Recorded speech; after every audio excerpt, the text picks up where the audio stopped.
Hey, welcome to Binge Bar.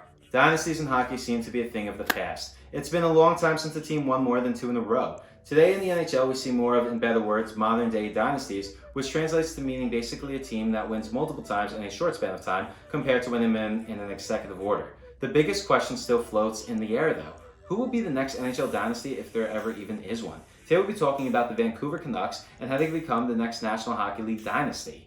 The Vancouver Canucks have become a powerhouse created by the general manager, Jim Benning. Still, with that, Vancouver fans have a tendency of looking backwards more than they do of looking forwards. There seems to be very little patience in Canuck Nation. Of course, Benning has given some horrible contracts, I know, but we're going to get into that. But he's also done a lot of really good things for the team, which we're also going to be talking about. Because the Canucks right now are realistically in the best shape I've ever seen them in. Sure, the Sedin brother era and Bobby Lou years are far behind them, but they have a young core filled with some of the best prospects and talent, a solid veteran presence, and a very underrated goalie scenario. The Stanley Cup winning years window is only just opening for Vancouver.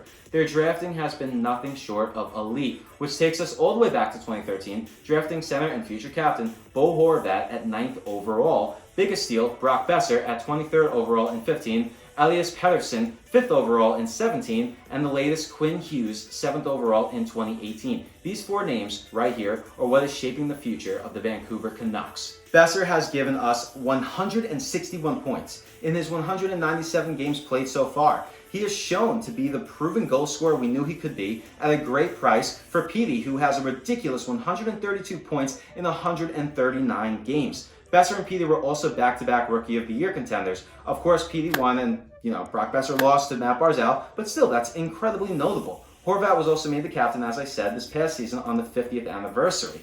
Truly, I believe the real game changer has been the presence of their newest Calder Trophy contender, defenseman Quinn Hughes. He's already playing 20 minutes a night, he's driving possession, and he's also producing very offensively, and that's incredibly impressive for a defenseman at his age. The Canucks were lacking that sort of impact player on their defense, and Hughes has stepped right into that role. Of course, the additions of goal scorer JT Miller, Tyler Toffoli, and defenseman Tyler Myers, and so on, make them exceptionally a threat as well. Attach this to the veteran presence on this team, and you have something to look out for. This team has shown a constant improvement in almost every category on the ice as well each season. Point-wise, percentage, power plays, goal differential, the list just goes on and on and on. The goaltending duo of Jacob Markstrom and Demko is still one of the most underrated 1-2 combos in the league as well. Demko is still very young, and they did call him up too early, but he has gone 18, 13, and 2 so far in his career with a 3.02 goals against average and a .0906 save percentage.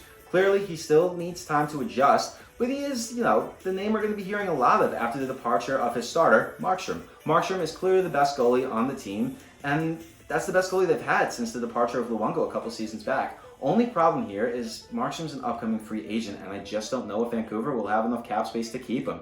Here's the situation where things start to get a little tricky. Vancouver on paper is really incredible. Scouting has been amazing, and the coaching is A1 as well. Where the problem lies is in cap space. Vancouver went ahead and handed out a couple of strange contracts. These may not have seemed the worst at the time, but it is all catching up to them now and is clearly on the verge of becoming a problem. What is making it a major issue, though, is COVID. The COVID-19 coronavirus pandemic has hurt the National Hockey League in the sense that the salary cap will no longer be going up as much as we thought it was going to go up in the near future. So teams like Tampa Bay, Long Island, and Vancouver are in one hell of a situation. Have a lot of youth to sign, have a lot of contracts to extend, and a lot of contracts you really just want to take back because now you might not be able to move them. Sure, I know. He got Bo Horvat to sign a bargain 6-year extension worth $33 million 2 seasons ago. Getting Alexander Edler to sign a short-term 2-year extension last summer was a massive deal too. And Benning especially deserves a solid pat on the back for getting Brock Besser to agree to a 3-year bridge deal worth a modest $17 million before the start of the season. These are incredible. Besser for under $6 million? Mind blown.